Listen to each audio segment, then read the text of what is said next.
why every non-fighting game player should at least give this game an honest try. There is so much in this game that even for the player that has never played a fighting game could play this. Basically from the casual to intermediate to competitive players, and why this game really reaches out to all. I feel like with Street Fighter V, they try to make it accessible to casuals by making the game quote-unquote easier with the combo system and just the overall mechanics of the game, and a lot of people complain about that, right? Especially like competitive or tech monsters complain about Street Fighter V when it first launched because it was just easy. There wasn't, you know, they made it too casual and anyone could play the game or whatever.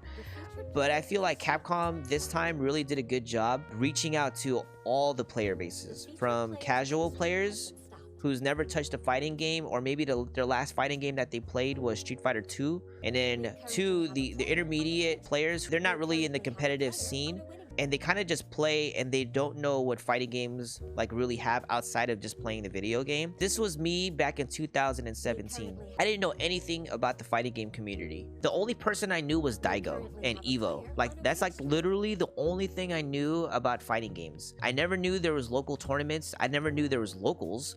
I never knew there were other majors outside of EVO. And for me to find that information out was literally someone coming into my chat and said, hey, come play at this tournament. And I've never been to a tournament in my life. I've never played fighting games off stream or offline.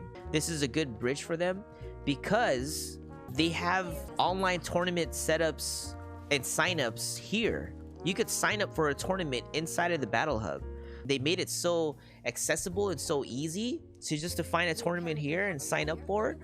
Like, that's fucking sick, dude. So the intermediate players could already find something, you know, that'll bridge them into the competitive scene and the competitive level, which is the third layer, right? The third crowd is the lab monsters, the competitive players like me, who want to enter tournaments, who want to get good at a game, who want to learn all the mechanics of the game. Even your favorite lab lord, your tech monster, still hasn't explored all of the game yet. That's how many layers this game has. With Street Fighter 6, you could choose how you want to play this game. You could be competitive, you could play casual, you could watch tournaments. This game gives you a lot of tools on how you can learn all the extra stuff, you know? This game appeals to all three. Never played a fighting game before? Here's all the tools to succeed in learning to play a fighting game. Or you could just fuck around and make an avatar and play casually on these arcade stations.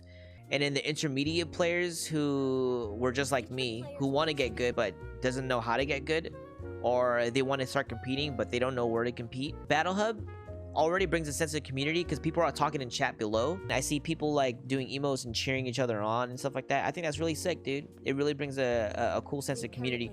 And the fact that you could kind of just walk around this battle hub and see other players. I've never seen a fighting game do something like this. This is amazing. Like avatars, people talking in chat, arcade systems like this. This is the future. But yeah, man, I'm really excited for this. It's gonna be, I think this is gonna be big. I've never been like an advocate of like hey, get this game, you know, because this game has so much to offer.